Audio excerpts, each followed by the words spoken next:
বিপিন থাকে দত্ত মহাশয়ের চণ্ডীমণ্ডপে।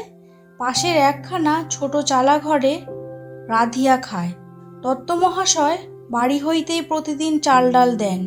বিপিনের তাহা লইতে বাধা বাধা ঠেকিলেও উপায় নাই, বাধ্য হইয়া গ্রহণ করিতে হয়।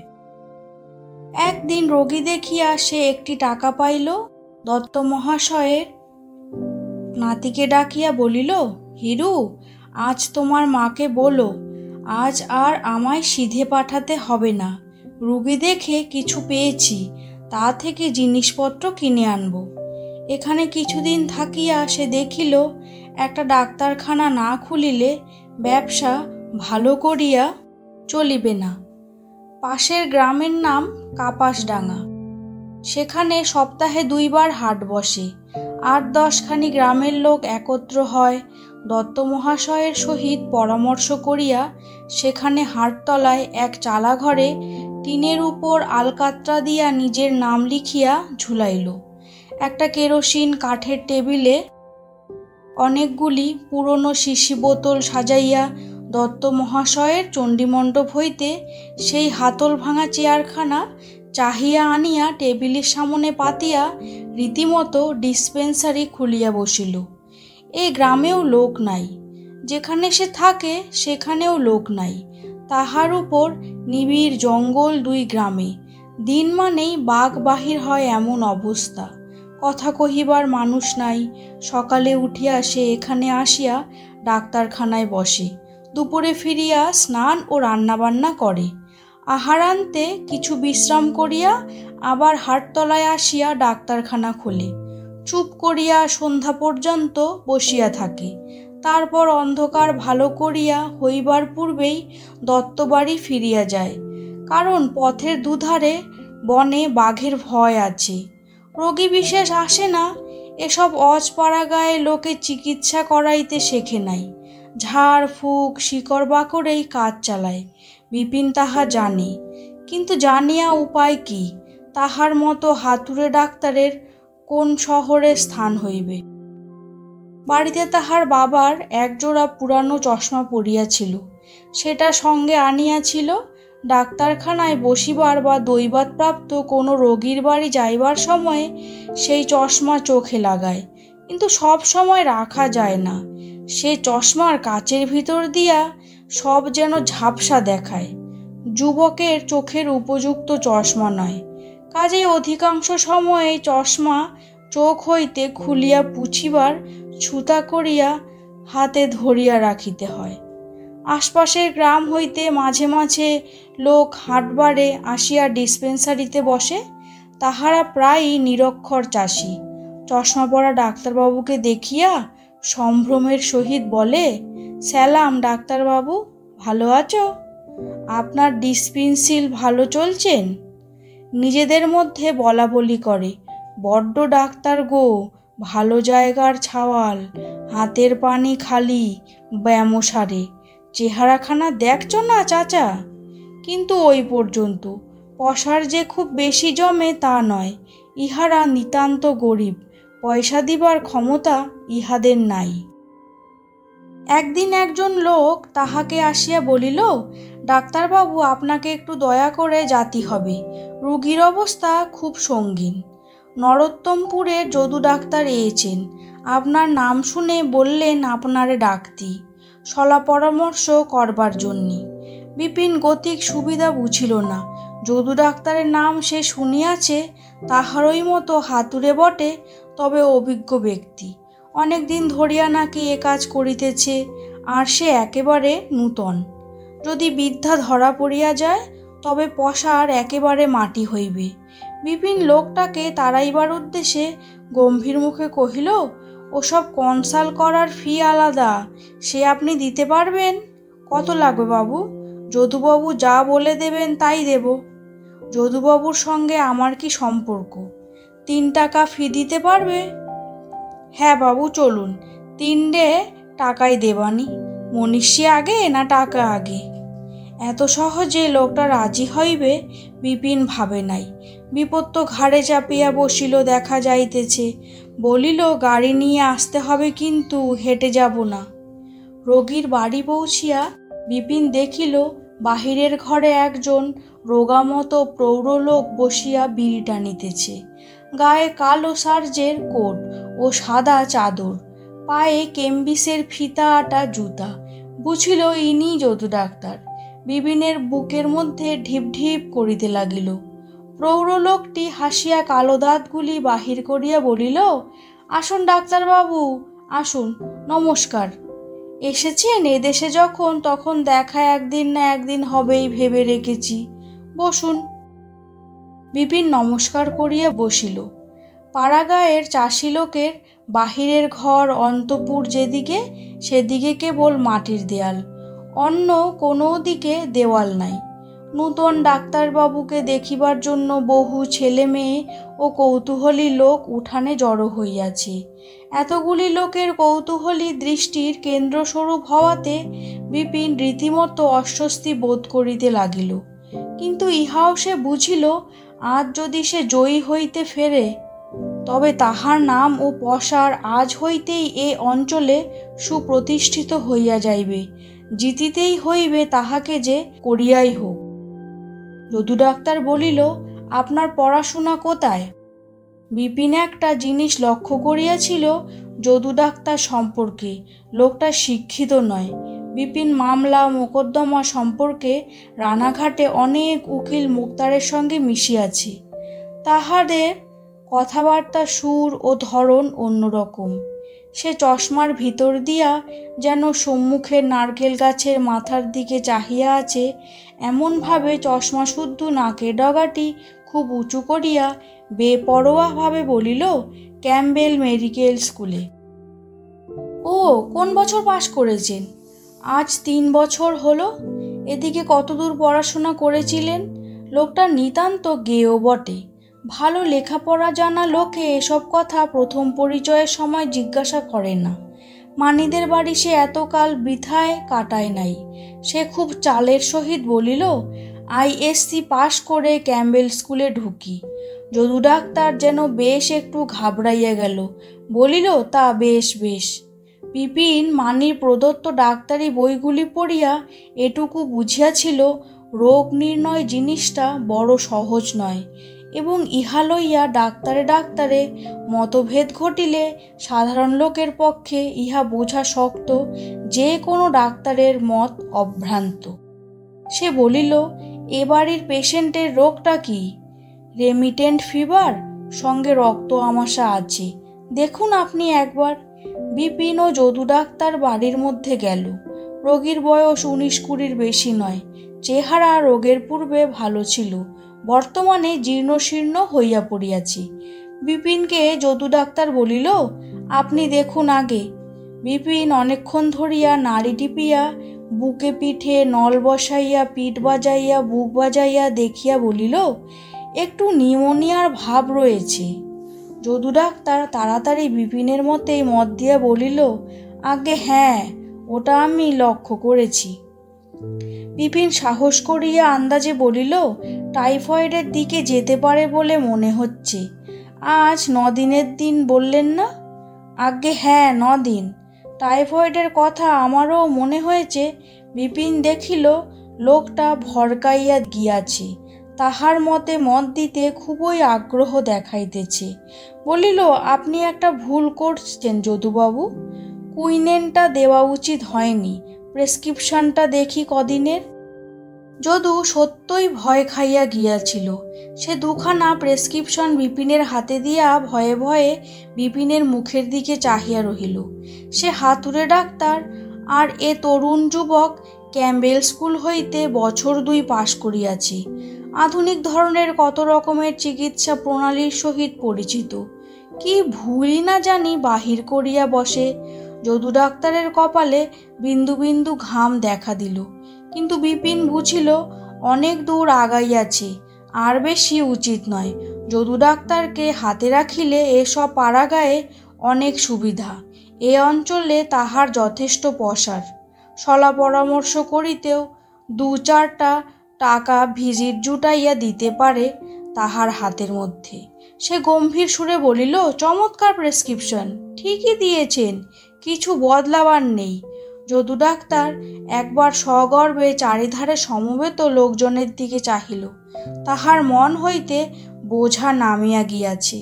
যদুবাবু একটু গরম জলের ফোমেন্ট করলে বোধ হয় ভালো হয়। আজ্ঞে হ্যাঁ, ঠিক বলেছেন, আমিও কাল থেকে তাই ভাবছি। আর একবার জেলাপটা দেওয়ান। জোলাপ নিশ্চয়। আমিও তা। ফিরিবার পূর্বেই দুজনে খুব বন্ধুত্ব হইয়া গেল। দুজনের কেহই বুঝিতে পারিল না পরস্পরকে তাহারা বুঝিয়া ফেলিয়াছে কিনা। হাটতলায় বিপিনকে রোগীর আশায় বসিয়া থাকিতে হয় প্রায় সারাদিনই। রোগী যদি আসিত তবে চুপ করিয়া নিষ্কর্মা বসিয়া থাকিবার কষ্ট হয়তো পোষাইত, কিন্তু রোগী আসে না। প্রথম মাস 2 রোগী হইয়াছিল। যদু ডাক্তারও কয়েকটি জায়গায় পরামর্শ করিবার জন্য তাহাকে ডাকাইয়া লইয়া গিয়াছিল। প্রথম মাসে 20 এবং দ্বিতীয় মাসে 35 টাকা আয় হইবার পরে বিপিনের মনে নূতন আশা, আনন্দ ও উৎসাহের সঞ্চার হইয়াছিল। 5 টাকা ব্যয় করিয়া সে কলিকাতা হইতে ডাকে একখানা বাংলা জ্বর চিকিৎসা বলিয়া বই আনাইল। ভারী উপকার হইল বইখানি পড়িয়া।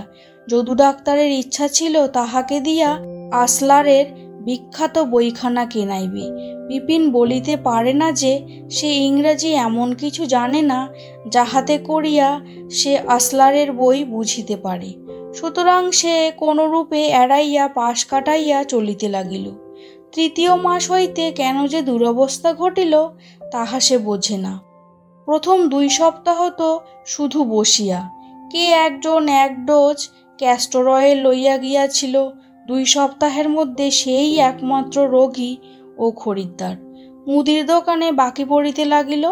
ডাক্তারবাবু বলিয়া খাতির করে তাই ধারে জিনিস দেয়, নতুবা কি বিপদেই পড়িতে হইত। একদিন চুপ করিয়া বসিয়া আছে। প্রায় সন্ধ্যার সময় একজন লোক বিপিনের ডাক্তারখানার চালাঘরের সামনে দাঁড়াইয়া বলিল, এইটে কি ডাক্তারখানা? বিপিনের বুকের মধ্যে কেমন করিয়া উঠিল। হ্যাঁ হ্যাঁ, এসো। কোত্থেকে আসছো বাপু? আপনি ডাক্তারবাবু? পেন নাম হই। আপনাকে জাতি হবে নরোত্তমপুর। যদুবাবুর ডাক্তার চিঠি দিয়েছেন, এই নিন। লোকটা একটা চিরকুট কাগজ বিপিনের হাতে দিল। বিপিন পড়িয়া দেখিল কলেরার রোগী যদু ডাক্তার লিখিয়াছে, তাহার স্যালাইন দিবার তোড়জোড় নাই। বিপিনকে সেসব লইয়া শীঘ্র আসিতে, বিলম্ব করিলে রোগী বাঁচিবে না। স্যালাইন দিবার তোড়জোড় বিপিনেরও নাই। কিন্তু বিপিন একটা ব্যাপার বুঝিয়া ঠিক করিয়া লইল, জলে লবণ গুলিয়া শিরার মধ্যে ঢুকাইয়া দিতে বেশি বেগ পাইতে হইবে না। চিকিৎসা করিবার সাহস আছে বিপিনের। সে বাহির হইয়া পড়িল। শোনো, আমার বাক্সটা নিয়ে চলো। 5 টাকা দিতে হবে কিন্তু। চলেন বাবু আপনি। যদুবাবু যা বলে দেবেন তাই পাবেন। রোগীর বাড়িতে পৌঁছিয়া গৃহস্থের সাধারণ অবস্থা দেখিয়া বিপিন ভাবিল, ইহাদের নিকট হইতে 5 টাকা তো দূরের কথা, 1 টাকা কি 8 আনা পয়সা লইতেও বাধে। যদু ডাক্তার বলিল, স্যালাইন দেওয়ার ব্যবস্থা করতে হয় বিপিনবাবু। রোগীর ব্যাপার খুব সুবিধার নয়। বিপিন নাড়ি দেখিয়া বুঝিল। বলিল, এ তো শেষ হয়ে এসেছে যদুবাবু। এরকম ঘাম হচ্ছে, নাড়ি নেমে যাচ্ছে, কতক্ষণ টিকবে? যদু ডাক্তার বিপিনের অপেক্ষা অনেক অভিজ্ঞ লোক। সে আজ 8-10 বৎসর এই অঞ্চলে বহু রোগী ও বহু প্রকার রোগের অবস্থা দেখিয়া আসিতেছে। সে বলিল, স্যালাইন দিন আপনি, টিকে যেতে পারে। বিপিনের জিদ চাপিয়া গেল। সে বলিল, নুন জলে গুলে ওর শির কেটে ঢুকিয়ে দিতে হবে, অন্য কিছু ব্যবস্থা নেই। কিন্তু রোগী তার মধ্যে মারা না যায়। আপনি শির কেটে নুন জল ঢোকান, আমি ওর মধ্যে নেই। বিপিন অসীম সাহসী মানুষ। সে আসুরিক চিকিৎসা করিতে অভিজ্ঞ পাশ করা ডাক্তার ভয় খাইত। বিপিন তাহা অনায়াসে বুক ঠুকিয়া করিয়া ফেলিল। যদু বিপিনের কাণ্ড দেখিয়া ভয় খাইয়া বলিল, কত সিসি দেবেন বিপিনবাবু? সিসি ফিসি কি মশাই এতে? বাংলা নুন গোলা জল, তার আবার সিসি? দেখুন আমি কি করি, আপনি যখন হাত দিচ্ছেন না। এ পল্লীগ্রামের কোনো লোক এ ধরনের কাণ্ড দেখে নাই। ঘরের দোরের কাছে ভিড় করিয়া দাঁড়াইয়া সবাই বিপিনের ক্রিয়াকলাপ দেখিতে লাগিল। হঠাৎ রোগী একেবারে অসাড় হইয়া পড়িল। যদু ডাক্তার বলিল, বিপিনবাবু হয়ে গেল বোধ হয়। হয়নি, ভয় খাবেন না। বিপিনের কথা কেহ বিশ্বাস করিল না। বাড়িতে কান্নাকাটি পড়িয়া গেল। বিপিন হৃদযন্ত্রের ক্রিয়া সতেজ রাখিবার জন্য একটা ইঞ্জেকশন করিল। যদু ডাক্তারের বারণ শুনিল না। যদু বলিল, আপনি যা হয় করুন বিপিনবাবু, আমায় যেন এরপরে কেউ দোষ না দেয় তা বলে রাখছি। বিপিন বলিল, যদুবাবু সবসময় বই পড়ে ডাক্তারি চলে না, অন্ধকারে লাফিয়ে পড়তে হয়, বাঁচে না বাঁচে রোগী। আমার যা ভালো মনে হচ্ছে তা করে যাব। যদু ডাক্তার বাহিরে চলিয়া গেল। রোগী আর নাই বলিলেই হয়। কান্নাকাটি বেজায় বাড়িয়াছে ঘরের বাহিরে। বিপিন আর দুবার ইঞ্জেকশন করিল। রোগীর বিছানার পাশ ছাড়িয়ে সে একটুকুও নড়িলও না। তাহাকে যেন কি একটা নেশায় পাইয়াছে। কিসের ঘোরে সে কাজ করিয়া যাইতেছে সে নিজেই জানে না। আরও আধ ঘণ্টা পরে রোগী চোখ মেলিয়া চাহিল। রোগীর চোখের চাহনি দেখিয়া বিপিনের মন আহ্লাদে নাচিয়া উঠিল যেন।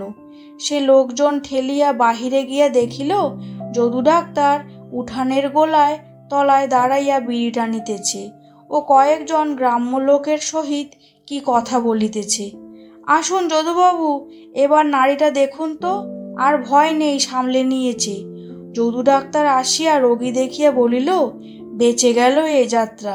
ওকে জমের মুখ থেকে টেনে বার করলেন মশাই। যে ঘরে রোগী শুইয়া আছে সে ঘরের মেঝেতে বন্যার জল কিছুদিন আগেও ছিল, প্রায় 1 হাঁটু।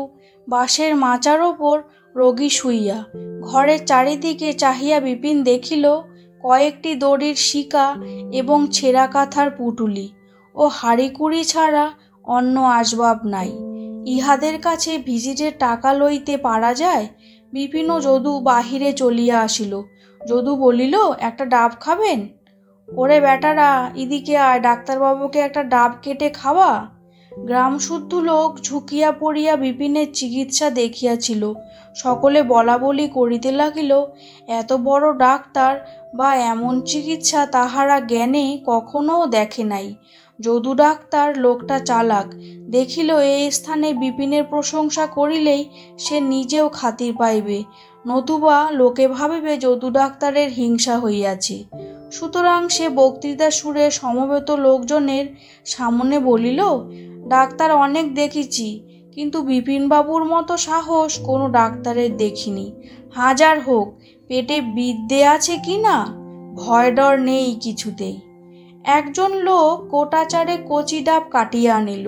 বিপিন বলিল, আমাদের ডাব তো দিচ্ছ, রোগীকে এখন অনবরত ডাবের জল দিতে হবে, সে তৈরি আছে তো? খান বাবু, আপনাদের ছি চরণে আশীর্বাদে 10টা নারিকেল গাছ বাড়িতে। বাবু, শহর বাজার হলি এই গাছ কটার ফল বিক্রি করে বেশ কিছু পেতাম, এখানে জিনিসের দর নেই। কাপাসডাঙ্গায় হাটে ডাব 1 পয়সা, তাও খদ্দের নেই। ফিরিবার সময় বিপিন ভিজিট লইতে চাহিল না। যদু ডাক্তার অনেক করিয়া বুঝাইল, পাড়া গায়ে সবই এইরকম অবস্থার মানুষ, তাহা হইলে চলিবে কি করিয়া যদি ইহাদের নিকট ভিজিট না লওয়া যায়। বিপিন বলিল, তা হোক যদুবাবু, আমি ডাক্তারি করছি শুধুই কি নিজের জন্যে? অপরের দিকটাও দেখি একটু। আচ্ছা যাই, আজ হাটবার, ডাক্তারখানা খুলে গিয়ে ওখানে লোক এসে ফিরে যাবে। বিপিন ভিজিট লইবে কি? মানির কথা এ সময় অনবরত মনে পড়িতেছে। মানি তাহাকে এ পথে নামাইয়াছে। যদি সে কোনো গরিব রোগীর প্রাণদান দিয়া থাকে তবে তাহার বাপ মায়ের আশীর্বাদ মানির উপর গিয়া পড়ুক, মানির লাভ হোক। এই অতি দুরবস্থাগ্রস্ত রোগীর নিকট সে মোচড় দিয়া টাকা আদায় করিলে মানির স্মৃতির সম্মান ঠিকমতো বজায় রাখা হইত না। কাপাসডাঙ্গার হাটতলায় যখন সে ফিরিয়া আসিল তখন বেলা পড়িয়া আসিয়াছে। আজ এখানকার হাটবার, পাড়াগাঁয়ের ছোট হাট, সব শুদ্ধ 100 কি 150 লোক জমিয়াছে। খুচরো ঔষধ কিছু কিছু বিক্রয় হইয়া থাকে। কুমড়া বেগুন বিক্রয় করিয়া যে যেখানে চলিয়া গেল। বিপিন ডাক্তারখানা বন্ধ করিয়া পাশে বিষ্ণুনাথের মুদির দোকানে হেরিকেন লণ্ঠনটি ধরাইতে গেল।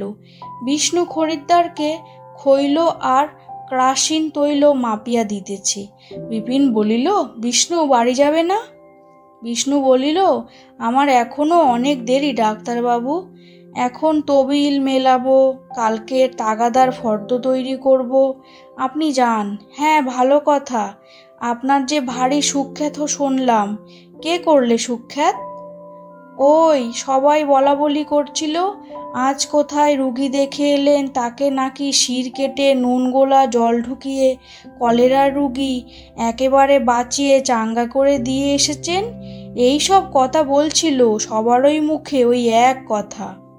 যাহারা প্রশংসা চিরকাল পাইয়া আসিতেছে তাহারা জানে না জীবনে কত লোক আদৌ কখনো জিনিসটার আস্বাদ পায়ই না। বিপিনকে ভালো বলিয়াছিল কেবল একজন, সে গেল অন্য ধরনের ব্যাপার। কাজ করিয়া অনাদিবাবুর সুখ্যাতি সে কোনোদিনই অর্জন করিতে পারে নাই। এই প্রথম লোকে অযাচিতভাবে তাহার কাজকে ভালো বলিতেছে, তাহার ব্যক্তিত্বকে সম্মান দিতেছে। মানুষের জীবনে এ অতি মূল্যবান ঘটনা। বিষ্ণু আরও বলিল, ডাক্তারবাবু, আপনি নাকি ওরা গরিব বলে 1 পয়সা নেননি। সবাই বলছিল কি দয়ার শরীর, মানুষ না দেবতা। গরিব বলে শুধু একটা ডাব খেয়ে চলে এলেন বাবু। হেরিকেন লণ্ঠনটা জ্বালিয়ে দুধারে ঘন বনের ভিতরকার সুড়িপথ বাহিয়া বিপিন প্রায় 1.5 মাইল দূর রামনিধি দত্তের বাড়ি ফিরিল।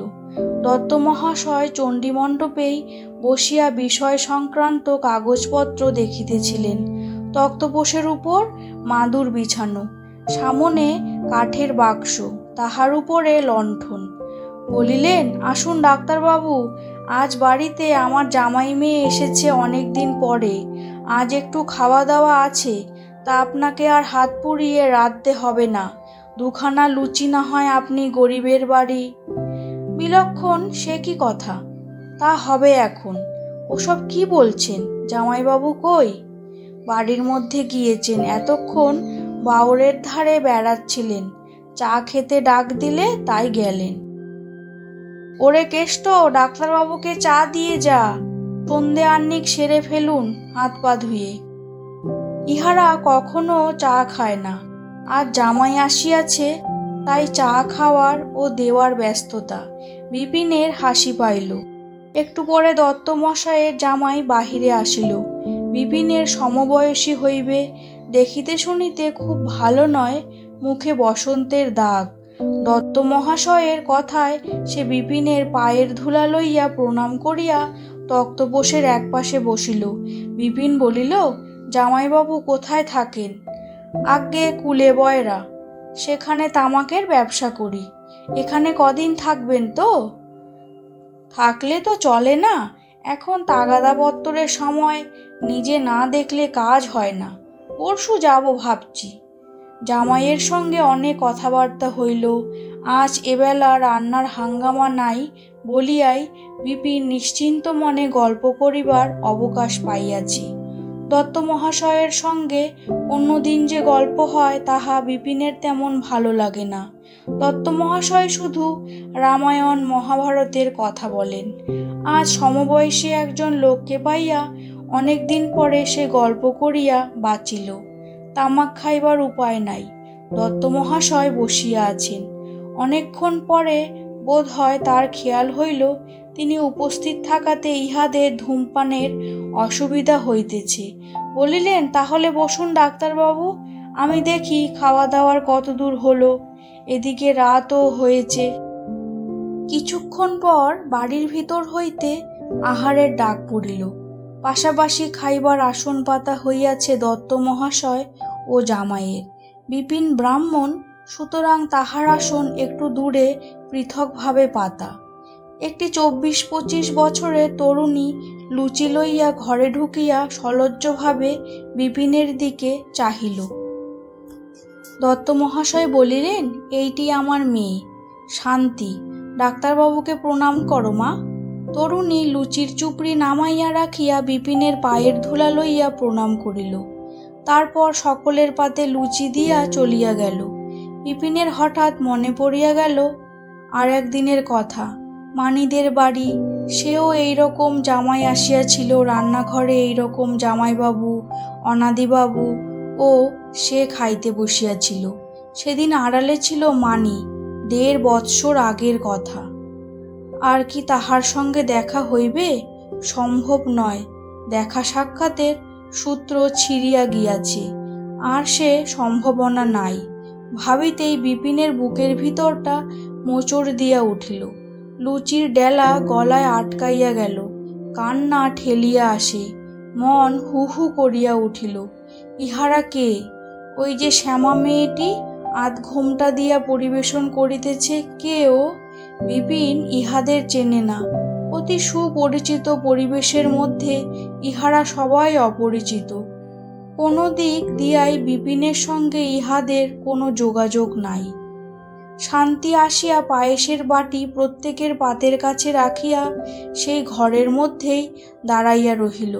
দত্ত মহাশয় বিপিনের ডাক্তারের প্রশংসা করিতেছিলেন। শান্তি এক মনে যেন তাহাই শুনিতেছিল। বিপিন একবার মুখ তুলিয়া চাহিতেই শান্তির সঙ্গে চোখাচোখি হইয়া গেল। শান্তি তাহারই দিকে চাহিয়াছিল। এতক্ষণ নাকি? বিপিন কেমন অস্বস্তি বোধ করিতে লাগিল। দত্ত মহাশয় তাহার মেয়েকে অনুযোগ করিতে লাগিলেন, তিনি লুচি খাইতে ভালোবাসেন না, তবে কেন তাহাকে লুচি দেওয়া হইয়াছে? দত্ত মহাশয়ের আহারাদির বিশেষত্ব আছে। পূর্বে অবস্থা ভালো থাকার দরুনই হোক বা যে জন্যেই হোক, তাহার খাওয়া দাওয়া একটু শৌখিন ধরনের। তাহার জমিতে সাধারণত মোটা নাগরা ধান হয়, কিন্তু সে ধানের চাল তিনি খাইতে পারেন না বলিয়া সেই ধানের বদলে উৎকৃষ্ট সরু চামরমণি ধান সংগ্রহ করিয়া আনেন সনাতনপুরের বিশ্বাসদের গোলাবাড়ি হইতে। 12 মাস তিনি এই চামরমণি ধানের চাল ছাড়া খান না। বাড়ির আর কেহ নয়, শুধু তিনি। অন্য সকলের জন্য ক্ষেতের মোটা চালের ব্যবস্থা। তবে অতিথি সজ্জন আসিলে অবশ্য অন্য কথা। বড় বগি থালায় চূড়ার আকারে ভাত বাড়িয়া চূড়ার মাথায় ক্ষুদ্র কাঁসার বাটিতে গাওয়া ঘি দিতে হইবে। ঢাকনিওয়ালা ঝকঝকে কাঁসার গ্লাসে তাহাকে জল দিতে হইবে। খুব বড় কাঁঠাল কাঠের সেকেলে পিঁড়ি পাতিয়া থালায় সুগোছালো করিয়া ভাত সাজাইয়া না দিলে তাহার খাওয়া হয় না। অনেক দিন পরে মেয়ে আসিয়াছে, দত্ত মহাশয় একটু বেশি সেবা পাইতেছেন। পুত্রবধূরা শ্বশুরের সেবা যথেষ্ট করিলেও বিপত্নিক দত্ত মহাশয়ের তাহা মনে ধরে না। মেয়ে কেন ভাত সাজাইয়া না দিয়া লুচি খাওয়াইতেছে, ইহাই হইল দত্ত মহাশয়ের অনুযোগের কারণ। খাওয়ার পর বিপিন বাহিরে যাইতেই দালানের পাশে জানালার দিকে চাহিল। মানি দাঁড়াইয়া আছে, কেহ নাই। রোজ তাহার খাওয়ার পরে বাহিরে যাইবার পথে এইরূপ জানালার ধারে এসে দাঁড়াইয়া থাকিত। কি ছাইভস্য সে ভাবিতেছে, এটা কি মানিদের বাড়ি যে মানি দাঁড়াইয়া থাকিবে জানালায়? বাহিরে সে একাই আসিয়া তামাক খাইতে বসিল। বেশ অন্ধকার রাত্রি। উঠানে নারিকেল গাছের মাথায় জট পাকানো অন্ধকার, কিন্তু ক্রমশ স্বচ্ছ তরল হইয়া উঠিতেছে। পূর্ব দিগন্তে চাঁদ উঠিবার সময় হইল বোধ হয়। গোলার পাশে হাসনুহানার ঝাড় হইতে অতি উগ্র সুগন্ধ ভাসিয়া আসিতেছে। এমন রাত্রে ঘুম হয়? শুধুই বসিয়া ভাবিতে ইচ্ছা করে, আর কি কখনো তাহার সঙ্গে দেখা হইবে না? আর যে ডাক্তার হিসাবে তাহার এত খাতির যত্ন, লোকমুখে এত সুখ্যাতি, এসব কাহার দৌলতে? যে তাহাকে এ পথ দেখাইয়া দিয়াছিল, সে আজ কোথায়? আজ বিশেষ করিয়া ইহাদের বাড়ির এই জামাই আসার ব্যাপারে মানিদের বাড়ির 3 বৎসর পূর্বের সে ঘটনা তাহার বিশেষ করিয়া মনে পড়িয়াছে। এমন একদিনেই মানির সঙ্গে তাহার আলাপ হয়। আবার নূতন করিয়া বাল্যের দিনগুলি অনেক অনেক পরে। মানির জন্য এত মন কেমন করে কেন? বিপিন কত রাত্রি পর্যন্ত জাগিয়া বসিয়া রহিল। সে আরো বড় হইবে, ভালো করিয়া ডাক্তারি শিখিবে। মানির যে দেওর বীজপুরে থাকিয়া ডাক্তারি করে, তাহার কাছে গেলে কেমন হয়? বিপিন নিজের মধ্যে একটা অদ্ভুত শক্তি অনুভব করে। সে ডাক্তারি খুব ভালো বোঝে। এ কাজে তাহার ঈশ্বর দত্ত স্বাভাবিক ক্ষমতা আছে, কিন্তু আরো ভালো করিয়া শেখা চাই জিনিসটা। ভাবিতে ভাবিতে কখন সে ঘুমাইয়া পড়িল। শেষ রাত্রে বিপিন স্বপ্ন দেখিল মানি আসিয়াছে। হাসি মুখে তাহার দিকে চাহিয়া বলিতেছে, পোলাও কেমন খেলে বিপিনদা? তোমার জন্যে আমি নিজের হাতে। ভালো লাগলো? ঠিক তেমনি হাসি, সেই সুপরিচিত অতি প্রিয় মুখ। বিপিন বলিল, আমি মরে যাচ্ছি মানি, তোকে দেখতে না পেয়ে। তুই আমায় বাঁচা। আমায় ডাক্তারি শেখাবি নে, বীজপুরে তো দেওরের কাছে। খুব ভোরে বিপিন হাত মুখ ধুইয়া সবে চণ্ডীমণ্ডপে এক ছিলিম তামাক সাজিয়া বসিয়াছে। এমন সময় দত্ত মহাশয়ের মেয়ে শান্তি এক কাপ চা আনিয়া রোয়াকের ধারে রাখিয়াই বিন্দুমাত্র না দাঁড়াইয়া চলিয়া গেল। বিপিন একটু অবাক হইয়া গেল। ইহাদের বাড়ির আবরু বড় কড়া। এতদিন এখানে আছে সে, বাড়ির কোনো মেয়ে, অবশ্য মেয়ে বলিতে দত্ত মহাশয়ের 2 পুত্রবধূ, কখনো তাহার সামনে বাহির হয় নাই। শান্তি যে বড় বাহিরে আসিয়া চা দিয়া গেল। তবে হাঁ, শান্তি তো আর ঘরের বউ নয়, বাড়ির মেয়ে। তাহার আসিতে বাধা কি? সেদিন সারাদিনের মধ্যে শান্তি আরও অনেকবার বিপিনের সামনে বাহির হইল। শান্তি মেয়েটি বেশ সেবাপরায়ণা ও শান্ত। চেহারার মধ্যে একটা মিষ্টত্ব আছে, যদিও দেখিতে এমন কিছু সুশ্রী নয়। এক জায়গায় ভালোবাসা পড়িলে আর 2 জায়গায় কিছু হয় না। ভালোবাসা এমন জিনিস যাহা কখনো 2 নৌকায় পা দেয় না, হয় এ নৌকা নয় ও নৌকা। কত মেয়ে তো আছে জগতে, কত মেয়ে তো সে নিজেই দেখিল, কিন্তু মানির মতো মেয়ে সে কোথাও দেখে নাই। আর কাহারও দিকে মন যায় না কেন? পরবর্তী 2-3 দিনের মধ্যে বিপিন অনেকগুলি রোগী হাতে পাইল। রোজ সকালবেলা ডাক্তারখানা খুলিতে গিয়ে দেখে যে ডাক্তারখানার সামনে হাট চালায় রীতিমতো রোগীর ভিড় জমিয়া গিয়াছে। সকলে তাহার জন্য অপেক্ষা করিতেছে। ম্যালেরিয়া সিজন পড়িয়া গিয়াছে। 2-3 দিনের মধ্যে সে ভিজিটই পাইল 7-8 টাকা। বিপিনের ডাক্তারখানা এ সপ্তাহ হইতেই বেশ জমিয়া উঠিল। গোগা, মল্লিকপুর, সরুলে প্রভৃতি দূর গ্রাম হইতেও তাহার ডাক আসিতে লাগিল। সকলে বলা বলি করিতে লাগিল, যদু ডাক্তারের পসার একেবারে মাটি হইয়া গেল নূতন ডাক্তারবাবু আসাতে। দত্ত মহাশয় একদিন বলিলেন, আপনার চেহারাখানার গুণে আপনার পসার হবে ডাক্তারবাবু। ডাক্তারের এমন চেহারা হওয়া চাই যে তাকে দেখলেই রোগীর রোগ অর্ধেক সেরে যাবে। আপনার সম্বন্ধেও সকলেই সেই কথা বলে। যদু ডাক্তার আর আপনি, হাজার হোক আপনি হলেন ব্রাহ্মণ, কিসে আর কিসে। বিপিন হিসাব করিয়া দেখিল সে 5 মাস আদৌ বাড়ি যায় নাই। অবশ্য এই 5 মাসের মধ্যে প্রথম 3 মাস কিছুই হয় নাই, শেষ 2 মাসে প্রায় 150 টাকা আয় হইয়াছে। ম্যালেরিয়া সিজন এখনো পুরোদমে চলিবে আরও অন্তত 1 মাস। এই সময়ে একবার বাড়ি ঘুরিয়া আসা দরকার।